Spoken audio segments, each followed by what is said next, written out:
Here's a segment from a recent Gun Talk radio episode. You can listen to all the Gun Talk radio podcasts however you tune in, or check out guntalk.com for more.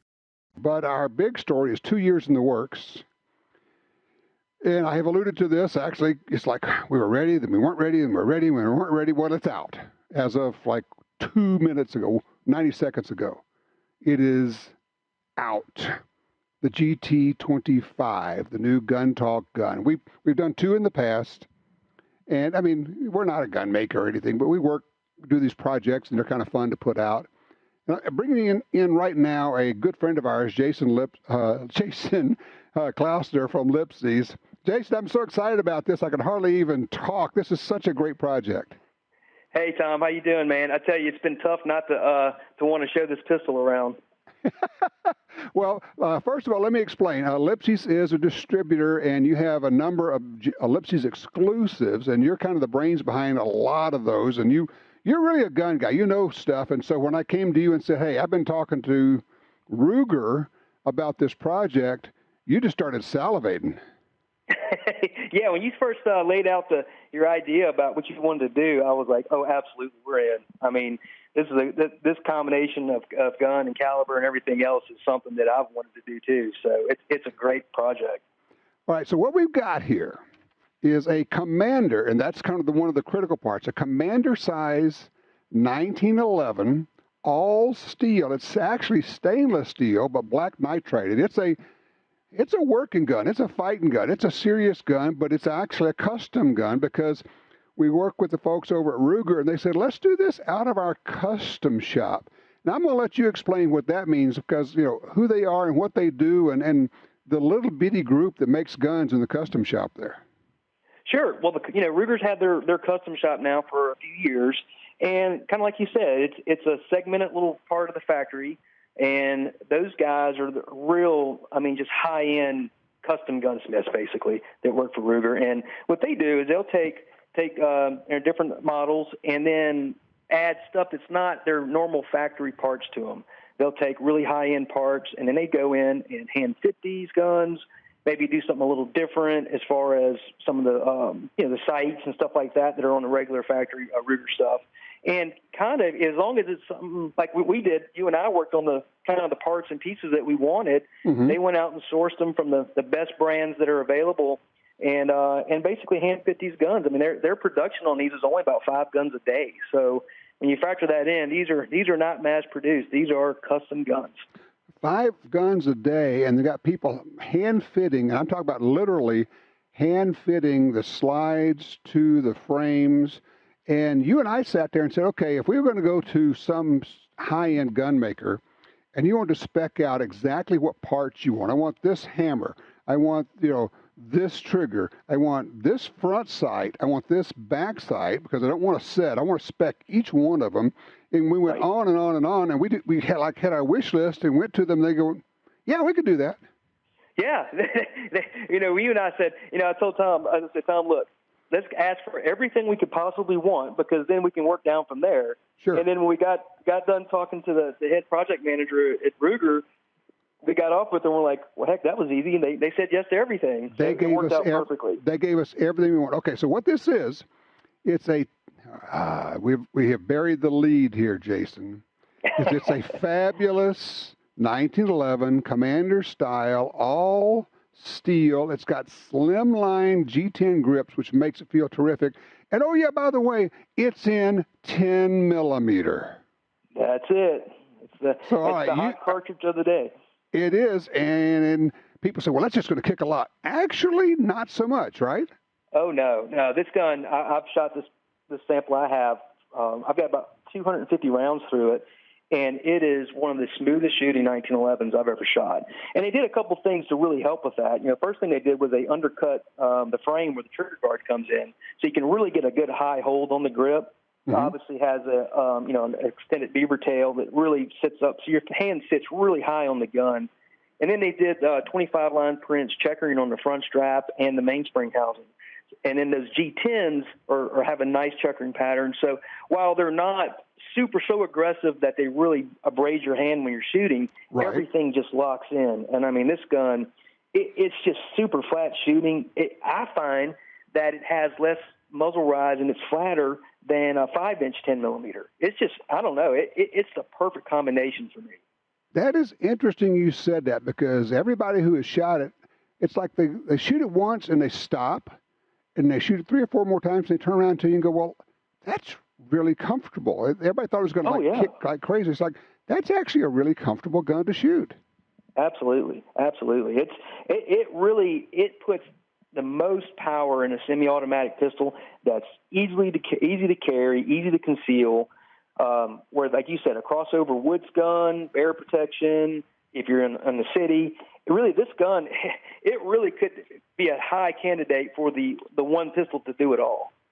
Yeah, no kid. If people want to see a picture of it while we're talking right now, you can go to guntalk.com/GT25, or it just went live like a minute ago. You can go to DurysGuns.com, DURYS, DurysGuns.com, because that is the exclusive place where you can purchase the GT25 10 millimeter. Oh, I guess we ought to tell them, this is going to be a limited run. We are going to stop production at 500, which if you average it out would be like 10 per state. Although there are 2 states it's not available in. Not available in California or Massachusetts. Sorry about that, but there's nothing we can do about that. That's right. If you complain to your congressman. That's right, or U-Haul or whatever. Okay, so what's interesting about this gun, and it's like at first I was. Oh, go ahead. You were going to say something. Oh no, go ahead. I'm sorry. I was going to say when you hand it to somebody, they try it, and they go, "Wow, that's really some trigger." And at first I thought, well, yeah, I mean, this is just like you had a custom trigger job on it. And then I went, oh wait, we did. That's right. And the key to these guns is that not only did they have the hands fitting and attention by Ruger, but they started with super high quality parts to begin with. So all your fire control system is cylinder and slide machine parts. So your hammer, your sear, your disconnector, and your sear spring, all cylinder and slide parts. So when you start with high quality machine parts to begin with, it's easy to get to that really nice, crisp trigger. That's just, I mean, the reset is so crisp on this gun. It's just amazing how fast you can shoot it with precision. The flat face trigger on it really is, I mean, I've really become a believer in those in the 1911s. Not as critical on your trigger finger placement on the trigger, and you can kind of get a little bit lower if you want. And in my opinion, it's just a great all around system to accommodate a really crisp trigger that'll be reliable. Now, before we went on the show, you were telling me that you've been out shooting it at 50. Did you say you were shooting it at 100 yards too? Oh, yeah. I took it out and I put those little gong out there at 50. I got a 10-inch gong, and I mean, it was just, you couldn't miss with it. I mean, it just wore it out. And then we had a steel silhouette target at 100. And, with a 1911 with a 45, it was always a common wisdom. You kind of have to aim at the top of the head of the silhouette to drop it down into the chest area. Right. But with the 10 millimeter, and I wasn't even shooting super fast loads. I think I was shooting some 180s at about 1250 out of it. And you just held dead on center mass. There was no holdover, and it was just ringing that steel. It's at 100 yards. At 100 yards. Yeah. Oh, it's great. Oh, I should explain the sights, because people are going to look at that and go, okay, why'd you spec it this way? Well, I spec'd it this way because this is what I like, and this is this is Tom's gun, okay, basically. So we've got the Novak Tritium night sight on the front, but in the back, we went with Novak low mount. It's adjustable. It's adjustable with a screw for elevation and obviously drift for windage, but there's no night sights in the back. There's no white dots in the back. It's a black sight in the back. And people are going to say, why do you do that? Because a lot of times I'll take these guns that come with 3 dots, and I take a Sharpie, and I blacken out the dots on the rear sight anyway. I just think you get a much better sight picture that way. I do too. And a lot of people forget, when you do a lot of high volume shooting, that front sight gets pretty dingy pretty quick. And when you have bright white sights in the rear, those sights are popping, and that front sight is actually diminished. Oh, and good point. It's not conducive to good shooting. All my serious pistols either have blacked out rear sights or just have the dots dotted out like you did with the marker. Right. This sight setup, I'm really glad you decided to go with that adjustable Novak, because it looks like a regular Novak sight. You wouldn't even know it's adjustable. Right. It's very low profile. and that screw recessed in there, so it's really secure. There's so much disparity in 10 millimeter loads out there that having that ability to adjust to elevation, I think, is a really wise move. It's an interesting point. You talk about the disparity. You got some 10 millimeter loads out there that are almost no more than a 40 S&W, maybe 1150, 1175 feet per second. Then you got some practice loads at 1200, which frankly would be a lot of fun to shoot and easy. Oh, yeah. And then you got some full house loads where you're pushing a 180 grain bullet at close to 1300, if not more. And you need to be able to sight your gun in for whatever load you're going to be using. Exactly, yeah. And because, I mean, look, I could foresee a lot of this. I think this gun's going to be very popular for guys who live in areas where there's a lot of wild hogs and stuff like that, just walking around the property. Maybe there's small game hunting, but there's hogs available, and being able to dial this gun in with a good hunting load that you might particularly have to shoot it at 50 yards or so, that rear sight is really going to make it a lot easier. And the flat shootingness of the 10 millimeter cartridge itself, you ought to be really able to dial this in and make this a really nice field pistol. Hey, Jason, hold on a second. I'll take a quick break here. How can you bring out a brand new gun that's designed that's 115 years old? Well, because it was that good. JMB knew what he was doing. John Moses Browning we're talking about. We're visiting with Jason Klausner from Lipsy. He's talking about the brand new Gun Talk gun, GT25. And Jason, we bring these out. We said we had a GT10 and then a GT20. And this one was the GT25 to celebrate 25 years on the air of Gun Talk Radio. But that was last year, wasn't it? We got thrown a little curveball there. Yeah, this thing has been like 2 years in the works because we were ready to go last spring, man. We were rocking and rolling. This thing was going to go. I had my prototype GT25, and I've been carrying this gun for a year now.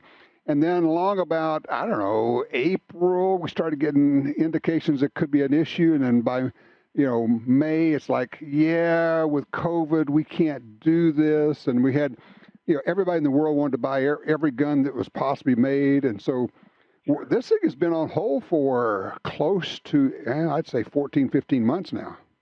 Yeah, well, and too, you also, since we had to source some aftermarket parts for this gun, and it wasn't just OEM stuff, they were also kind of hamstrung by some of that as well. Good point, yeah, because we're getting going off market and get the best stuff we can get for this thing. We got extended magazine release on here, a forged slide stop, an integral plunger tube. We even have checkering or stippling on the recoil spring cap. There's just so many little details on this. Oh, it also has, it's a special serial number run. All the serial numbers start with GT for Gun Talk. And so it's marked that way on the slide. Got a GT, a Gun Talk on one side, on the right side of the slide, and on the other side it says Ruger Custom Shop. You might talk about the packaging, because I just think they did a fabulous job with this. Oh, they did. Each gun comes in a waterproof lockable case. They come with 3 8-round magazines, which is nice. A lot of people don't have 10 millimeter 1911 mags. Right. It comes with a challenge coin and some really nice a certificate in there and everything. Ruger really does a nice job with their packaging on the custom shop guns, and they did no exception on this gun too. I tell you, another feature I really love is the serrations on the top of the slide. It's such a classy move on that gun. And Ruger did an angled cut on the slide on the front that it's kind of a 45-degree cut that they've never done on a gun before. I've never seen one on a 1911 like that, and it really just looks good. And it looks racy, and but it still keeps the traditions of the 1911 alive. They really did a nice job on this gun. It's kind of a common, and the grip panels, for those who haven't looked yet, they're kind of a bright blue, and we spec that out. So you've got an all-black gun, because I want it to be a serious gun. It's a gunfighting gun, but it's also kind of a combination of a working gun and a barbecue gun and a gorgeous gun. I mean, you could certainly shoot targets with it, but I've been carrying this for quite a while. This is my bear gun, my hog gun. It's like whatever the Predator is, 2-legged or 4-legged, I think I'm up to the challenge with this one. Absolutely. And, we're seeing that trend across the market anyways on guys going up to 10-millimeter pistols for for field guns over traditionally maybe 44 Magnum revolvers and stuff like that. Because I think it's for a couple reasons. One, I think a lot of guys are just more comfortable with autos because that's what this latest generation, that's really all they've grown up and shot with. So I think there's a comfort level there with autos. But secondly, there's just been also a mindset that it's better to have 8 or 9 10 millimeter rounds that you can actually hit something with. And as long as the only way you're going to stop a bear or something like that anyways is with a central nervous system hit. So as long as that bullet can penetrate a skull, I'd rather have 9 10 millimeters than 5 or 6 44 Magnums. And so these guns, I think, are just going to really resonate with those guys who are looking for something that they can go into backcountry with, but also carry it around town. Yeah, I know people say, what's it going to cost? I keep forgetting to say that. $1,699 for this gun with 3 mags, the great looking package, the case, the whole deal, which actually I think compares favorably with what, if you went to some of the high-end, well-known custom folks, this would be a $2,500 to $3,000 pistol. Oh yeah, it's a great value. When you look at the parts and the fit and finish, I mean they hand fitted the lugs and the barrel. It's a match grade barrel with a fitted bushing and the target crown. I mean, we went from the end of the barrel to back to the back of the grip and just went through every piece of it, and they made sure that everything that somebody would expect for a custom gun was done to it. So yeah, you can buy with confidence that this gun is built correctly, and the value that you're going to get, plus it's a unique configuration. There's really not a lot of 10 millimeter commanders out there. About all the stuff that I'm seeing is all 5-inch guns.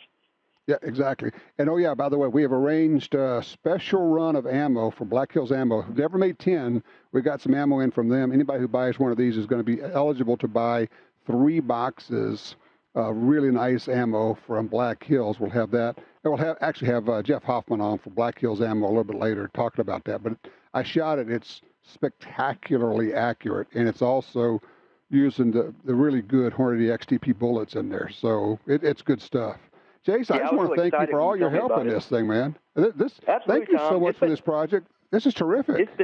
It's been fun working on it with you. I mean, it's refreshing for somebody who wants to do a commemorative style gun, but do a gun that you're actually going to use and carry and have function, not just something to stick on the wall or in a presentation case. So this is my kind of project.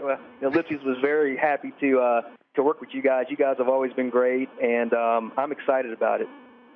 Oh, I appreciate it. It's a beautiful gun. That's the first thing everybody says. They go, wow, that thing is gorgeous. And they shoot it and go, wow, this thing shoots great. So it's just a terrific package. It really is. Good deal. I'm glad I can show mine around now. Yeah, that's right. That's right. We don't have to keep it a secret anymore because we've been holding on to this for a while. Exactly. Again, Jason, thanks to the whole crew there, and the folks at Lipsy's are always great. You got it, Tom. Thank you, man. All right. You take care. Yeah, take a look at it. You can go to guntalk.com/GT25. You can also see it over at Lipsy's, Dury's Guns, Dury'sGuns.com. Yeah, you can place an order for it there. It's available now, limited to no more than 500. Very cool. 866 Talk Gun.